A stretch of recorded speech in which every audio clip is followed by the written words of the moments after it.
The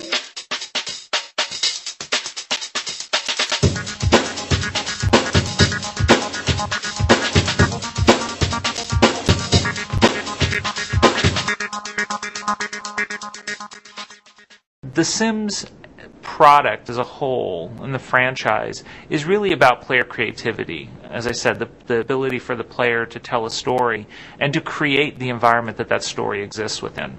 I think Sims 2 is just going to be spectacular. I think it's the ground floor of a whole new adventure. It is so much more engaging and immersive because we've been able to increase the scene, the setting, the environment, as well as the Sims themselves. It feels much more like you're in the room with these people, as opposed to watching them from a high balcony like it did with The Sims 1. The Sims are turning from kind of two-dimensional cartoon figures into surprisingly real virtual people.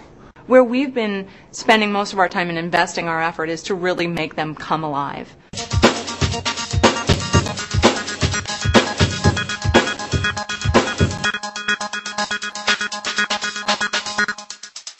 For the first time, you actually get to follow your Sims through their lifetime. Toddlers, they become kids, kids become teenagers, teenagers become adults. The grandparents and the parents and the grandchildren, and that you have this interconnected family tree, and you can see those relationships play themselves out on the screen. They get pregnant, they get buff, they get overweight. They are more interesting to play with, more interesting to nurture and experiment with. The houses are dramatically more interesting. The environment is in 3D. It's more visceral. The neighborhood is bigger. You can have thousands of lots in there.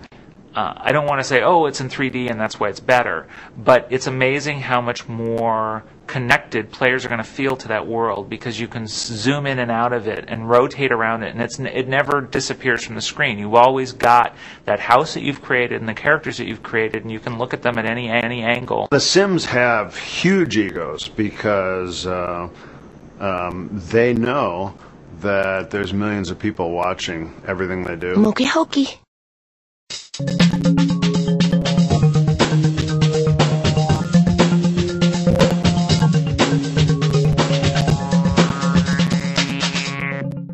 It's a wide open universe. We're trying to make it really, really so much better and not lose the spirit of where it came from.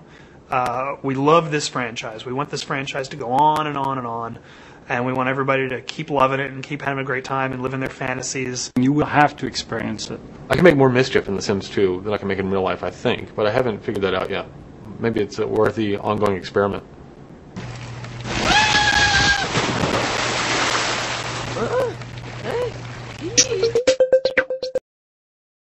On The Sims, it was a very long process for that game, and it was very hard to sell.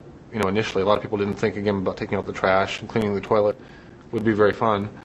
And so I kind of took the project underground, and we had a lot of different names for the project over the years. When I first took it underground and made it kind of a black box project, it was Project X for about a year.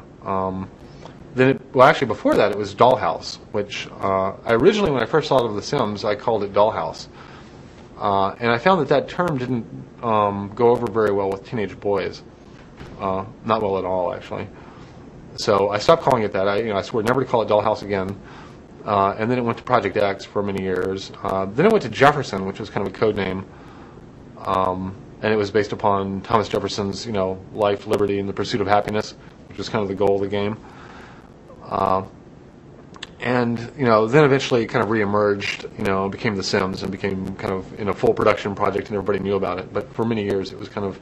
If you play The Sims or SimCity or any of these sim games, you can't help but then go out and have a different perception of the environment around you. It makes you reflect on the internal balances you're making in your own life between, work and leisure, friends and family.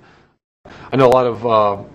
women have written me and said that they put their boyfriends in the game along with them, and they see what happens, and they tell their boyfriend, what happened in the game. And I don't think they expect that the game is simulating what will happen, but they're more curious to see what their boyfriend's reaction is going to be when they tell them. Well, when we started the company, my partner, Jeff Braun, and I kind of split up, and I was doing the technical design, creative stuff, and Jeff was doing the business stuff. And so Jeff decided we needed a name that, and he had like all these rules, and it was something like had to be between 5 and 7 letters long, had to have a Z or an X or a T in it, it had to be meaningless, and I forgot what all the rules were. And so we started brainstorming ideas, but then his father came up with the name Maxis. And then when we realized that if you turned it backwards, it spelled 6 a.m., we thought, oh, that's really cool.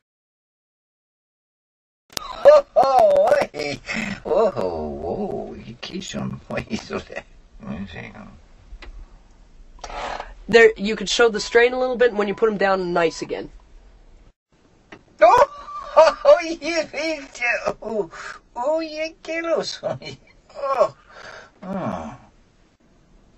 Let's leave a little space to let this run through just here. So you're happy, everything's great. Oh, happy, happy, little heavy, put down now. Space. Ah. So give her just a head nod space. You go again, Phil. Well, it's you. Ooh, I'll call you now. Whoa, ho, ho, ho. Ah, ooh, yes, Perfect. We're moving.